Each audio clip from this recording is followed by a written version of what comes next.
Stop for a second. Do nothing. Just breathe. You've been strong for everyone lately, haven't you? But when was the last time you let someone be strong for you? God's about to remind you, you were never meant to carry it all alone. There's a kind of tired that no amount of sleep can fix. It's not your body, it's your soul. The kind of tired that comes from holding it all together for too long, pretending you're fine when you're falling apart. You've been showing up for everyone, carrying responsibilities, expectations, and silent prayers that no one hears. And maybe, just maybe, you've reached the point where you whisper, "God, I can't do this anymore." If that's where you are right now, this isn't a coincidence. This is a divine interruption, a reminder from the one who still sees you. Because when your soul is tired, God doesn't demand more effort from you. He offers rest. Not the kind of rest the world gives temporary escapes or distractions, but the kind of rest that heals the parts of you that words can't reach. Come to me, all you who are weary and burdened, and I will give you rest. Matthew 11:28-1. The weight you're carrying. There's a kind of tiredness no one sees, the kind that comes from pretending you're okay for too long. You go to work, smile at people, hold conversations, check your phone, and keep functioning. But deep down, you feel like you're fading. You've prayed, but felt nothing. You've done everything right, but still wonder why your heart feels heavy. Maybe you've said, "God, I'm doing everything I can. Why does it still hurt so much?" But listen, God never said following Him would make life painless. He said He would never leave you in the pain. He never promised a life without storms, but He promised His presence inside them. Your tired soul isn't weak, it's wounded. It's the kind of tired that comes from giving your best in silence, from carrying people who never notice, from showing up when no one claps. And yet you've kept going. That's strength heaven honors. The Lord is near to the brokenhearted and saves those who are crushed in spirit. Psalm 34:18, you're not being punished. You're being invited into rest, into stillness, into the quiet kind of strength that comes not from doing more, but from surrendering more. And maybe this exhaustion isn't a sign that you've failed. Maybe it's God saying, you've done enough. Now, let me carry you. 2. God's promise. Rest is not a reward, it's a gift. The world says you rest when you've earned it, when your to-do list is empty, when everything's perfect, when you've proven your worth. But God says, rest first, because you're not meant to prove yourself. You're meant to trust me. We live in a generation that glorifies exhaustion, where people wear busyness like a badge of honor, where we think slowing down means falling behind. But heaven doesn't measure progress by speed. Heaven measures faithfulness by surrender. Jesus doesn't say, work harder than come. He says, come to me and I will give you rest.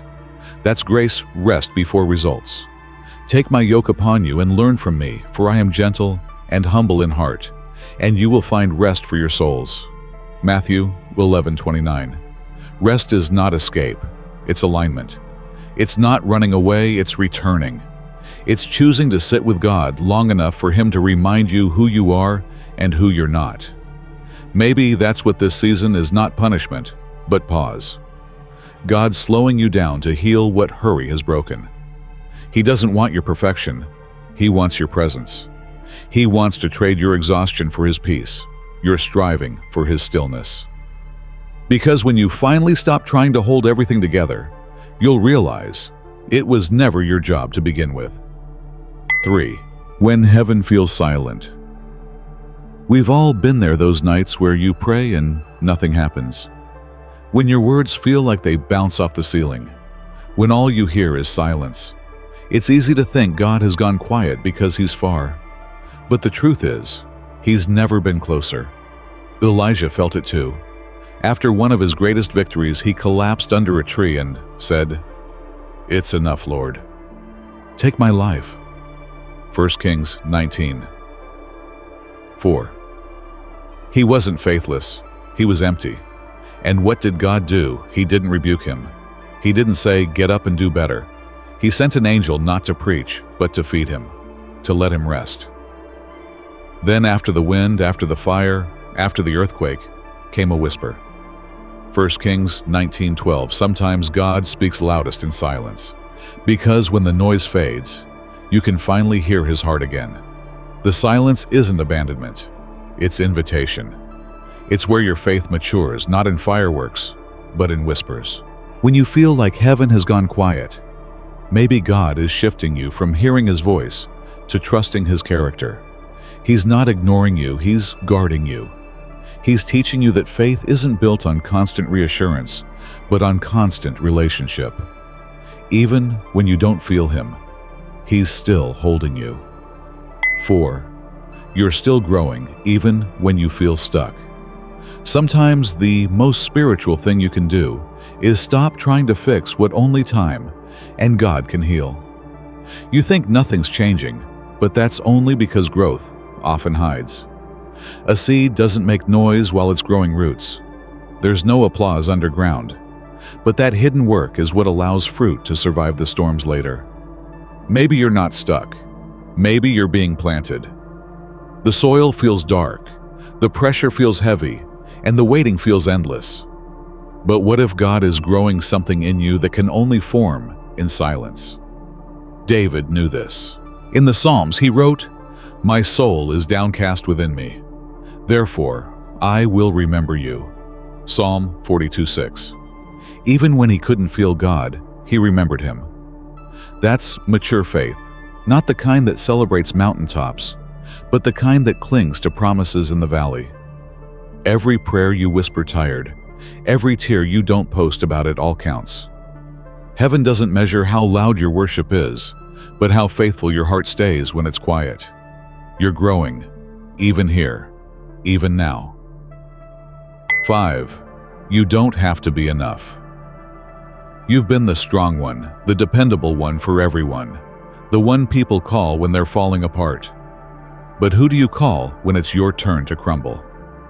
Maybe that's the question that's been breaking you quietly. You've held everyone together while secretly falling apart yourself.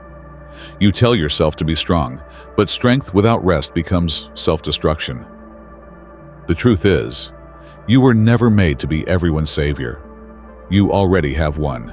Cast all your anxiety on him because he cares for you. 1 Peter chapter 5:7.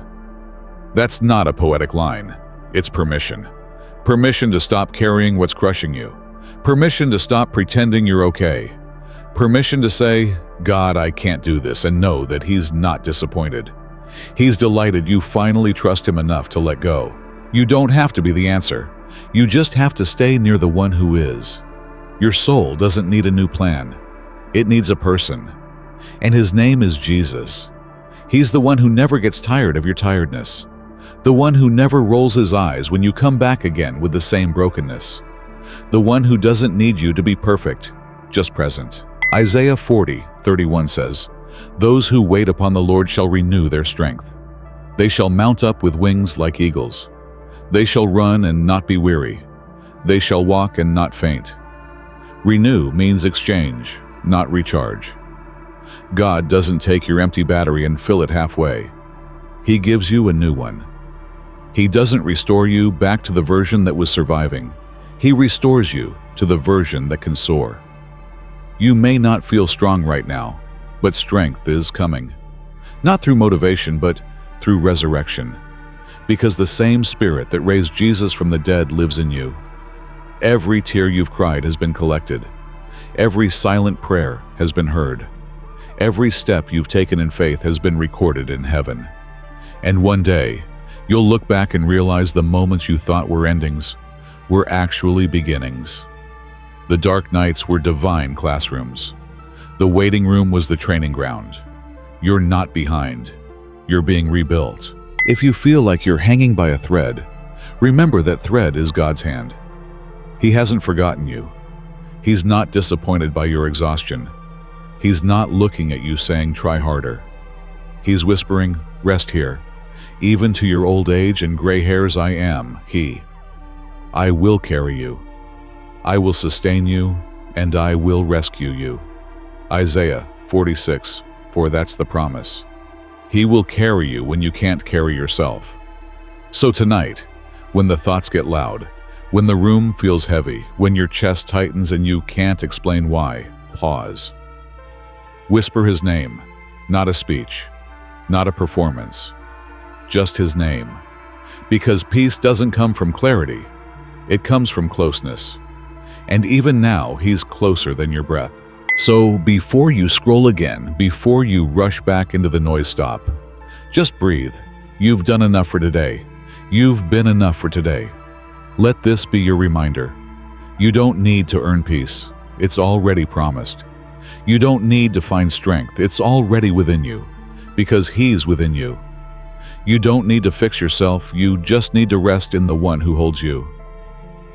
God's promise still stands. When your soul is tired, he will give you rest. Not just rest for your body, but for your being, for the part of you that nobody sees, for the ache that no one else understands. So let him quiet the noise. Let him carry the weight. Let him be your peace. Because even in your exhaustion, you are loved, you are seen, and you are still his. And you